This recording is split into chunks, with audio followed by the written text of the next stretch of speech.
ঠিক আছে, উনি আমি থাকার পর টিটু মিয়ার সাথে আমার বউয়ের প্রেম ছিল।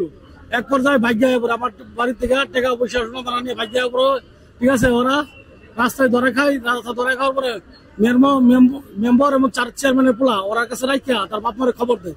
খবর দেওয়ার পরে ওরা গার্জিয়ান সহকারে আমার ওয়াইফের আনতে যায়। আনতে যাওয়ার পরে বলে যে আপনার মেয়ে এগুলা করছেন, আপনার মেয়েরা কি করবেন? তারা বলে যে ঠিক আছে, আমার মেয়ে খারাপ, আপনার নিয়ে যাবো। তারপরে ওনার মেয়েরা নিয়ে আসছে। আনার পরে 6 মাস পরে আমার একটা মামলা করছে যে আমি নাকি ওনার বাপের বাড়ি ফালাই রাখছি, আমি নাকি যৌতুক দাবি করছি। ঠিক আছে, তারপরে ওনারা মামলা করার পরে আমি যে ওই বাড়িতে যে একটা সালিশি করছিল চেয়ারম্যানের পোলা আর মেম্বারে, ওই সালিশি কাগজ সাইন নেওয়ার পরে আমি একটা উকিল ধরার পরে আমার জামিন দিয়ে দেয়। মিনিস্টার বলছে আপনি কি স্যার, আমার 2টা পোলাপান আছে।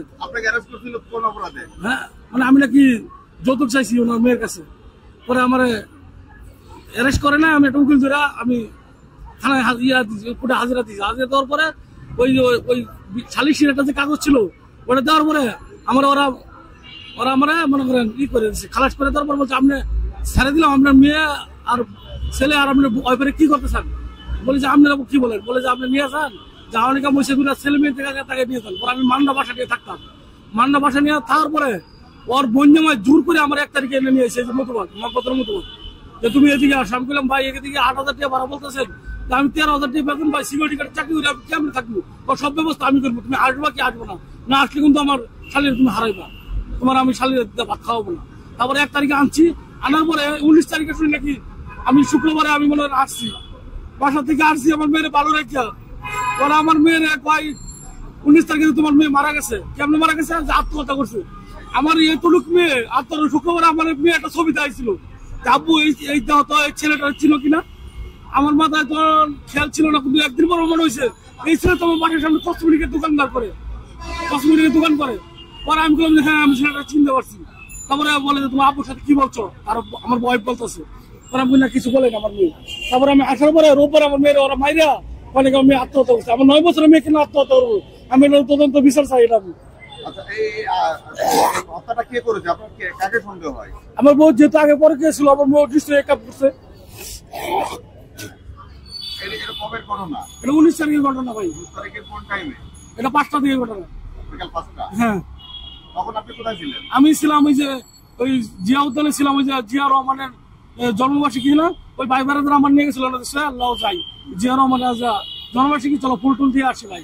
তখন আমি অনেক ভাই বেড়াদের সাথে ছিলাম। এখন আপনি মামলা করতেন না, কোর্টে মামলা করি না, কিন্তু থানার মাঠে আমি মামলা করতে গেছিলাম। ওরা বলে পোস্টমর্টমের রিপোর্ট আসুক, তারপরে তারা কিছু নিচ্ছে না। পোস্টমর্টমের রিপোর্টটা কি হাতে আসছে? না, আসে নাই। থানা থেকে কি বলবো? থানা থেকে যে আচ্ছা ইমরান, উনি বলতেছে দেখেন ভাইয়া সোহেল ভাই, এটা 6 মাস লাগতে পারে, 2 মাস লাগতে পারে, 1 মাস লাগতে পারে। রিপোর্ট আসলে তারপরে বলবো কি করা যায়। কোন থানা এটা হাতিঝিল থানায়। এখন আপনি তারপরে ভাই একটু কথা রয়ে গেছে আমার। আমি যখন ওই যে মনে করেন আমি ঢাকা মেডিকেল মেডিকেল ভর্তি করা হয়েছে, আমার বলছে যে আপনি থানায় মামলা করতে চান। থানার মধ্যে মামলা করলে একটা রিসিপ্ট দিয়েছিল। ওরা বলে যে না মামলা করতে পারবো না, মামলা করলে ঝামেলা আছে। কি ঝামেলা আছে? মেয়ের ফার্মা, হ্যাঁ আমার মেয়ে তো মারা গেছে, আমি শুধু তদন্ত চাবো না। এই রিপোর্ট নেওয়ার লাগে আমরা অনেক মারধর করছি। ওই যে ঢাকা মেডিকেলের আপনার সিসি ক্যামেরা টানলে দেখতে পারবেন যে আমার কি পরিমাণ আমার মারধর করছে। ওই যে আমার বউয়ের ভাই, তার চাচা, তার বাবা না তার চাচা, ঠিক আছে, ওরা জোর করে আমার কাছে রিপোর্ট নিয়ে মামলা করতে পারবো না। আমরা অনেক মারছি, আমার অনেক মারছি। এমনকি আমার লাশটা ওরা জিম্মি করে নিয়ে গেছে হাসপাতালের বাড়িতে নিয়ে, বলে যে আমরা আজিমপুর মাটিতে তুমি কথা বলতে পারো, তুই কথা বলো, তুই কোনো মিডিয়ার সামনে কথা বলো, তখন ছেলেও মেরে বলাবো। আমার ছোট ছেলে আছে 4 বছরের, তার চাচা বলে, তার চাচা আসলাম বলে যে তুই আমার ছিল, তোমার তো মেয়ে গেছে, তোর ছেলেও কিন্তু মেরে ফেলাবো। বেশি মুখ করলেই কোনো মিডিয়ার সামনে কোনো থানার মধ্যে যদি রিপোর্ট করাও, ছেলে কিন্তু মেরে ফেলাবো। আমি এই দুঃখে কয়েকদিন আমি বলতে পারি না। আপনি আসলে আপনার উপরে তাদের এত ক্ষোভ কেন? আপনি কি মনে করেন? হ্যাঁ, আমি তো বিচার চাইছি যে আমার মেয়ে মেরে ফেলেছে, কারণ তার বাতিজি 5,000, এই জন্য তারা আমার মেয়ের সামনে দেবে না, মারার মতো কথা দিতে পারছে না। সেও তো একজন মা, হ্যাঁ একজন বাবা, কারণ সে তো একবার পরীক্ষা করে ধরা খাইছে, তার মা বাবাকে নিয়ে আসছে আমার বাড়ি থেকে, চেয়ারম্যান মেম্বারে সালিশি করে দিচ্ছে। এমনকি মেম্বারের বাড়িতে আমি আসে নিছি, ওই বাড়ি থেকে কিন্তু ছেলে নিয়ে বাইক যায় করছি। পরে মেম্বারে বলতেছে না এই বউ তো বিরাট খারাপ, তোমার গার্জিয়ান আনাও, ওর গার্জিয়ান আনাও ফুল করে। পরে ওরার মাধ্যমে গার্জিয়ান নেওয়ার পরে ওরা মেয়ে বুঝাই দিছে। না, ওর মোবাইল বন্ধ রাখে। হ্যাঁ, এক ভাইয়া ফোন দিছিল, মাই টিভি সাংবাদিক, ফোন ধরার পরে জন বলছে যে আমি মার বাবার সাথে কথা বলতে চাই। ফোনটা ধরছিল মনে হয় তার আম্মুই না তার বড় বলে গেছে, মার বাবার সাথে এমনি ফোন কাটতে বন্ধ করে গেছে। এখন আপনি সর্বশেষ কি চাচ্ছেন? আমি এটা বিশ্বাস চাই, সুষ্ঠু বিশ্বাস চাই ভাই। তাহলে আমার এতটুকু মেয়ে ভাই কিছু আত্মহত্যা করবো, আমার মেয়ে 9 বছর, আমার এত চাইবেন আমার মেয়ে কেমনে এটা ঝুলাবে। একটা আমি যে বাসার মধ্যে গেছিলাম, ওই বাসাটার ফ্যানের পাকার মধ্যে পাকার মধ্যে অন্য পেছন, আমার মেয়ে যদি আত্মহত্যা করে দেখতো তাহলে তো ওই ফ্যানের পাকাটাও দেখতো, পাকাটাও বেঁকে নাই। আমার মেয়ে কোনে কেন আত্মহত্যা করবো? আমার মেয়ে আত্মহত্যা করার প্রশ্নই আসে না। তো আসলে এটা আপনি যে এটাকে লাস্ট আপনি সহযোগ আপনি একা ওয়াইফ রে করতে না সঙ্গে আর কাউকে? অবশ্যই তার সঙ্গে কেউ আছে, কে থাকতে পারে? হয়তো যে তার সাথে পরে বিয়ে করে সে পরের বিয়ে তো আগেও ছিল তার। আগে ছিল। এখন আসলে এটার সঙ্গে জড়িত আমার মেয়ে শুক্রবার একটা ছবি দেখাইছিল, এটা যখন দেখাইছে উনি রান্না করতেছিল, ছবিটা দেখাইতে উনি 100 করছিল, 100 করার পরে কি দেখাও বাবা, তখন উনি আমি মানে কাইটা দিচ্ছি আর কি, এই মুহূর্তে ছবিটা চেক করা ছিল যে আব্বু তুমি কি এই ছেলেটা চিনতে পারছো? তখন আমার মাথায় খেলা ছিল, পরে আমার মাথায় বলেছে এই ছেলে তো আমি চিনতে পারছি, এই ছেলে তো কসমেটিকের দোকান করে আমার বাসার সামনে, পরে চিনতে পারছি, আমি কাইটা দিচ্ছি, আমার মেয়ে কিছু দেখায় নাই। যে কসমেটিকের দোকান করে আপনার দোকানটা কোথায়? আমার বাসা ছিল আগে মান্না, ওই বাসার সামনে দোকান করে করতে। আপনার কি তাকে সন্দেহ হয়?